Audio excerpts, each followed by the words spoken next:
நான் இது வந்து ரொம்ப லைட் வெயிட்டாக இருக்குது. ஸோ அரௌண்ட் வந்து ஒரு 10 கேஜ்க்குள்ளே தான் இருக்கும். ஸோ அதை என்னால் என்னென்னா ஒரு கையில் என்னாலேயே செல்ஃபாக தூக்க முடியும். ஸோ அப்படி என்னென்னா கான்ஃபிடென்ட் வருது, கர்பு, ஸ்பீட் பிரேக் அது மாதிரிலாம் ஏறும் போது ஈஸியாக இருக்குது.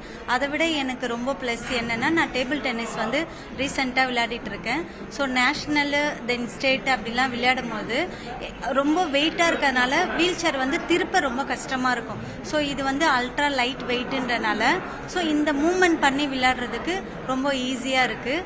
ஸோ விழாதுன்ற ஒரு கான்ஃபிடென்ட் வரும்போது ஒரு கேர்ளாக வந்து நான் ரொம்ப சந்தோஷப்படுறேன். என்னன்னு கேட்டிங்கன்னா இப்போ வந்து ஒரு ஷூ இருக்குன்னு வச்சுக்கோங்களேன், அது வந்து நம்மளுக்கு கரெக்டான சைஸாக இருந்தால் தான் அது நம்மளுக்கு சூட்டபிளாக இருக்கும். ஸோ அதே மாதிரி தான் இந்த வீல் சேரை வந்து நம்மளோட சைஸுக்கு ஏற்ற மாதிரி கஸ்டமைஸ் பண்ணி தராங்க. ஸோ என்னோட பேக் ரெஸ்ட் எவ்வளோ இருக்கணும், ஃபுட் ரெஸ்ட் எந்த ஹைட்டில் இருக்கணும் அப்படிலாம் இருக்குது. சப்போஸ் வந்து நான் விழக்கூடாது, கால் விழாமல் இருக்க ஃபுட் ஸ்டாப் இருக்கும். ஸோ வந்து இப்போ சப்போஸ் வந்து நான் என்னோட கை வந்து அந்த அளவுக்கு பவர் இல்லை அப்படின்னீங்கன்னா பெல்ட் கொடுத்துருப்பாங்க, ஹிப் ஸ்டாப் கொடுத்துருப்பாங்க. அந்த ஸ்டாப்னால எனக்கு என்ன இருக்கும்னா நான் விழமாட்டேன் அப்படின்னு ஒரு கான்ஃபிடென்ட் வரும். ஸோ க்ளவ் இருந்தால் நல்லா கிரிப்போட புஷ் பண்ணவும் முடியும்.